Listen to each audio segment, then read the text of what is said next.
Don't give up. You will manifest whatever you desire. You are already what you wanted to be. And now you can be different. It is just a matter of your choice. Your desired reality is waiting for you. You just have to select it and embody the new concept of yourself.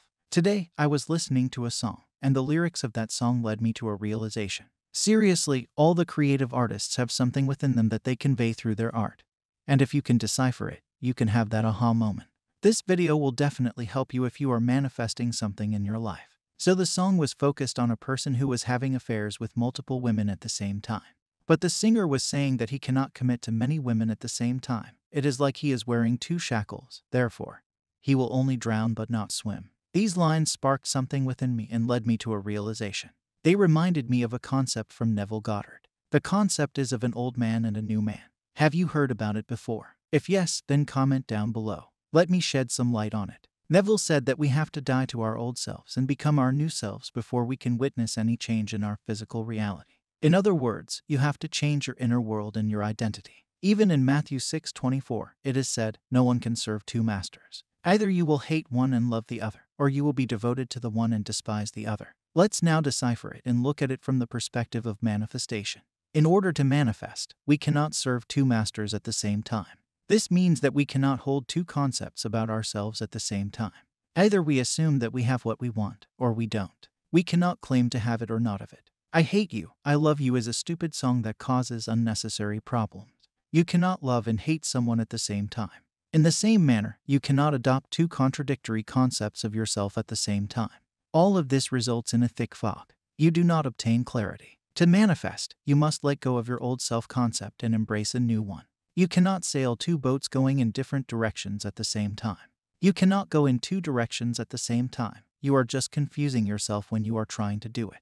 That is why you cannot exist in two opposing states at the same time.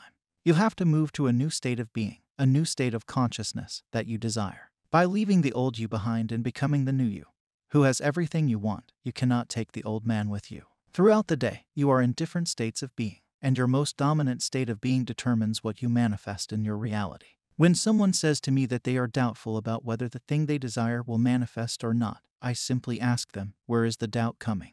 They tell me that the physical reality is the opposite, and that's why the doubt is coming. I ask them once more, where is it coming from? I didn't inquire as to why you were skeptical. I know the doubt is growing because you are witnessing a totally opposite reality from your physical senses.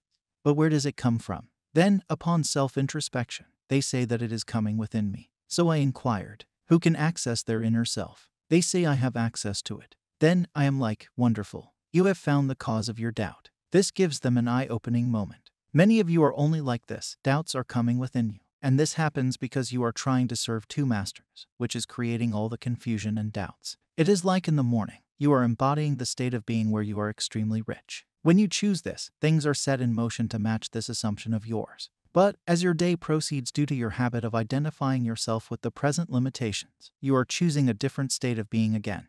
And that is again working to match this new assumption of yours. This cycle is happening again and again. As a result, some of you may not notice any movement. If you can imagine it, it is as if you are taking 5 steps forward during the day and returning 5 steps to where you started at night. Doing all of this naturally creates doubts. I am asking you, what do you think? Will it give you results? You cannot embody two states of being at the same moment. You either choose to become weak or strong, rich or poor, loving or hating, educated or uneducated. Now, to embody this new self, you have to take your attention away from all that seems to be a problem in your present moment.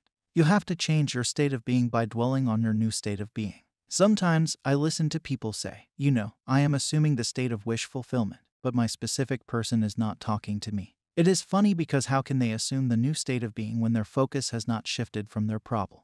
They are living with the problem. They are living in the past. They are living with their old selves. Are you getting what I am saying? Your new self is the one that already has what you wanted. So if you are referring to a problem, that means you have to work on yourself. It is all an inner game. You have to change yourself internally. It is not about hating someone or something in physical reality. Manifestation is not about external reality. It is always about your inner reality. You have to change within. You can do it by using guided meditations, nightly affirmations, and visualization sessions. As you make yourself aware of having the thing you desire through your imagined scenes, everything automatically starts working to make it happen. Your doubts begin to fade, and you feel relaxed and calm. You just have to maintain this state. and you can do it by constantly placing your attention on the state of a wish fulfilled and by continuously focusing on your imagined act. It is foolish to serve two masters at the same time, and you will not be able to do it. If you are doing it, just sit with yourself and ask yourself, do you really want it? Or behind it is some other desire. For example, someone may develop the desire to own a new car and believe that in order to obtain one, they must first accumulate a certain amount of money. So, they are now focused on manifesting money. They are trying to do it, but their desire was to get the car. So, instead of imagining getting that money, they have to imagine themselves driving that car. Money will be taken care of. You may not even need to buy it. Someone may gift you that car. You may win it in some contest. Your boss may purchase it for you. Anything is possible, but it will come to you in the most effortless and beautiful way. If I may take you one step further, you must recognize why you want that car and what it represents to you. Is it freedom? Then assume that you are free. Is it a status symbol? Then feel yourself in that position. Because the inner man is only concerned with a certain feeling, not any material object. With this, I hope you learned something wonderful today. Subscribe because I post new videos regularly. I will meet you with another golden nugget. Happy manifesting.